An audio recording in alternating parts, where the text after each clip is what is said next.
மருத்துவர்கள், பல மருத்துவமனையை சார்ந்த மருத்துவர்கள், செவிலியர்கள் எல்லாம் இங்கே வருகை தந்து காலையிலிருந்து ஆயிரக்கணக்கான மக்களுக்கு உதவி செய்து வருகின்றோம், மருத்துவம் செய்து வருகின்றோம், மருந்துகளை இலவசமாக கொடுத்து வருகின்றோம். அரசு செய்ய வேண்டிய வேலைகளை நாங்கள் செய்து வருகின்றோம். அரசாங்கம் இதுபோன்ற மருத்துவ முகாம்களை அதிக அளவிலே ஏற்படுத்த வேண்டும், செயல்படுத்த வேண்டும். காரணம், வெள்ளம் வந்து 10 நாட்கள் ஆகிறது. இதுக்கு பிறகு தொற்று நோய் வருகின்ற அபாயம் இருக்கிறது. தொற்று நோய் 2 வகையான தொற்று நோய். வெள்ளம் வந்தவுடன் அது வயிற்றுப்போக்கு, வாந்தி பேதி இதெல்லாம் இருக்கின்ற முதல் தவணையாக இருக்க தொற்று நோய். அதன் பிறகு அடுத்து வருகின்ற மலேரியா போன்ற தொற்று நோய் எல்லாம் வருவதற்கு தடுக்க வேண்டும், வருவதற்கு முன்பாக தடுக்க வேண்டும். அதற்கு அரசாங்கம் வேகமாக செயல்பட வேண்டும். மீண்டும் சொல்வது, இந்த வெள்ளம், தென்பெண்ணை ஆற்றில் ஏற்பட்ட வெள்ளம் அரசாங்கம் உடைய மெத்தனத்தால் ஏற்படுத்தப்பட்ட வெள்ளம். இதற்கு அரசாங்கம் முழு பொறுப்பு எடுக்க வேண்டும். எல்லாத்தோட இன்னும் கொடுமை என்னன்னா, இவர்கள் நிவாரணம் என்று ஒரு குடும்பத்திற்கு 2000 ரூபாய் கொடுப்பதாக அறிவித்தார்கள்.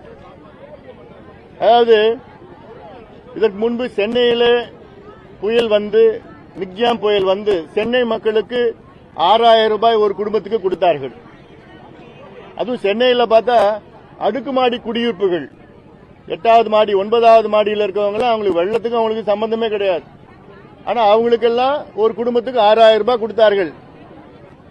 தூத்துக்குடியில் சமீபத்தில் வெள்ளம் வந்தது, அங்கே ஒரு குடும்பத்துக்கு 6000 ரூபாய் கொடுத்தார்கள்.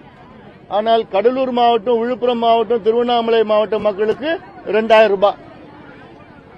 அப்ப என்ன பாகுபாடு இது? சென்னை மக்கள் என்ன அவங்க புண்ணியம் செஞ்சவங்களா, இல்ல விழுப்புரம் மாவட்ட மக்கள் என்ன பாவம் செஞ்சவங்களா? இது இந்த பகுதி மக்களுக்கு மிகப்பெரிய துரோகமாக நான் பார்க்கின்றேன். கொடுக்கிறது 2000 ரூபாய்னா, அந்த 2000 ரூபாய் உங்க வீட்டுல பெருக்கி கழுவுறதுக்கே அந்த 2000 ரூபாய் பத்தாது. ஒவ்வொரு குடும்பத்தும் லட்சக்கணக்கான பொருட்களை இழந்திருக்கிறார்கள். ஏன் இழந்திருக்கிறாங்க? அரசாங்கத்தினால், இந்த திமுக அரசாங்கத்தினால். சாத்தனூர் அணையை நாங்க திறக்க போறோம் முன்னெச்சரிக்கையாக சொல்லிருக்கணும், அறிவிப்புகள் வந்திருக்கணும். ஆனா பேருக்கு அரசாங்கம் நாங்க 5 அபாயத்தை நாங்க அறிவிச்சோம், சும்மா எல்லாம் பேர் இருக்கலாம், அதெல்லாம் ஏற்புடையது கிடையாது. ராத்திரி 2:30 மணிக்கு தூங்கிட்டு இருக்கிற மக்கள் எப்படி நீங்க எழுப்புவீங்க?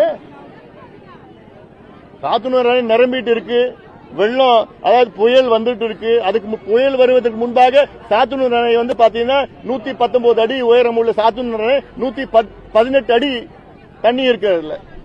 இன்னும் 1 அடி போச்சுன்னா நிரம்பும். ஆனா அதுக்கு பிறகுதான் புயலே வருது.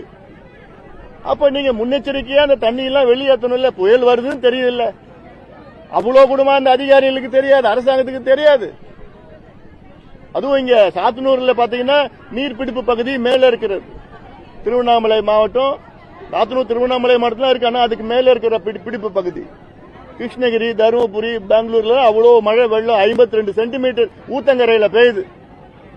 அந்த மழை எல்லாம் ஒரு 4-5 மணி நேரத்தில் சாத்தனூர் அணைக்கு வரும்னு அது கூட தெரியாதா? அதுக்கு வந்ததுக்கு பிறகுதான் உடனே திறக்கிறாங்க.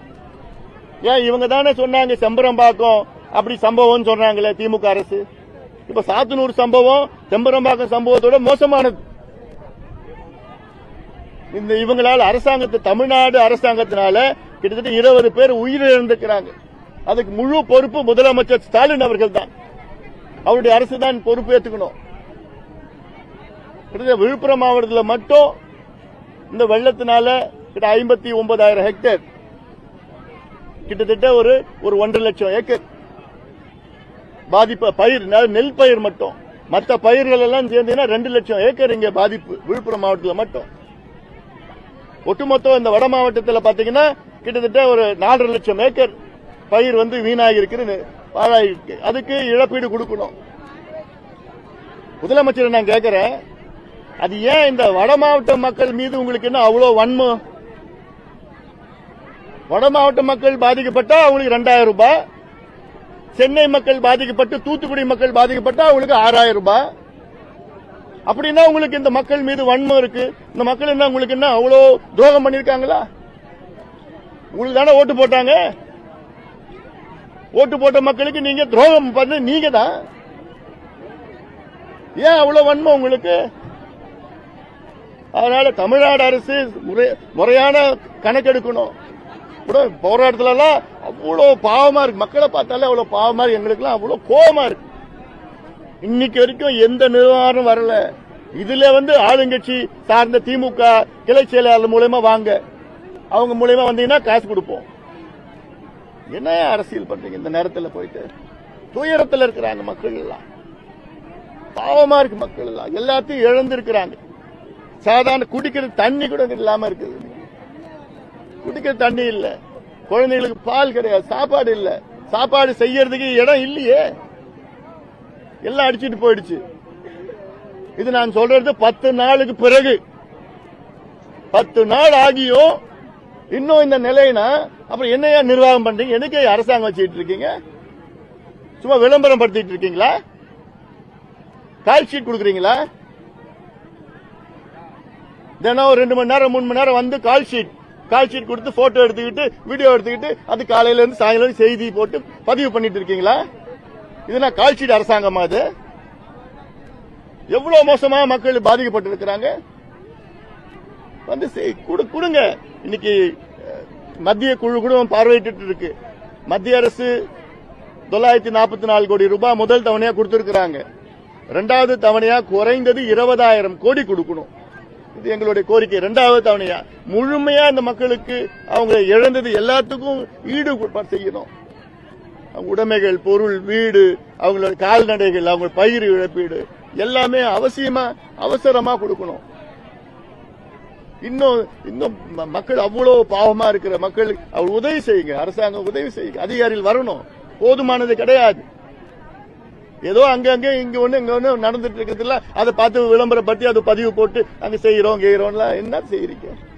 அதெல்லாம் முடிஞ்சு போச்சு. வந்தாங்க, போட்டோ எடுத்தாங்க, பதிவு பண்ணிட்டாங்க, முடிஞ்சு போச்சு. அவங்க வேலை முடிஞ்சு போச்சு. மக்கள் இன்னைக்கு துயரத்தில் இருக்கிறாங்க. அவங்களுக்கு அரசாங்கம் உடனடியாக உதவி செய்யுங்க, நிவாரணம் செய்யுங்க. இதுல அரசியல் பார்க்காதீங்க. வேகப்படுத்துங்க, வேலைகளை வேகப்படுத்துங்க. இல்ல மத்திய அரசு பணம் வந்தாதான் நாங்க கொடுப்போம்னா அப்புறம் உங்களுக்கு எதுக்கு அரசாங்கம்? உங்களுக்கு எதுக்கு நிர்வாகம்? நீங்களும் தமிழ்நாட்டில் ஆண்டுதோறும் 4 லட்சம் ரூபாய்க்கு பட்ஜெட் போடுறீங்கல்ல, அந்த 4 லட்சம் ரூபாய் பட்ஜெட்ல ஒரு தொகையை இதுக்கு பேரிடர் சம்பந்தமா ஏதாவது ஒரு தொகையை ஒதுக்கீடு செய்யணும். முன்னெச்சரிக்கை நடவடிக்கை, அதுதான் முன்னெச்சரிக்கை நடவடிக்கைகள். தொடர்ந்து உங்ககிட்ட சொல்லிட்டு வரோம். காலநிலை மாற்றம், பருவநிலை மாற்றத்தினால இது போன்ற பிரச்சனைகள், பேரிடர்கள் அதெல்லாமே அதிகமாக வரப்போகுது வருங்காலத்தில். அதுக்கு ஆண்டுதோறும் ஒரு 5,000 கோடி 10,000 கோடி நீங்க ஒதுக்கீடு செய்யுங்க. கேட்டா நாங்க மத்திய அரசு கேட்டோம், அது வரல. எவ்வளவு காலமா இந்த காரணம் சொல்லிட்டு இருக்க போறீங்க? 4 லட்சம் கோடி பட்ஜெட்ல ஒரு 5,000 10,000 கோடி இந்த மக்களுக்காக நீங்களால் ஒதுக்கீடு செய்ய முடியாதா?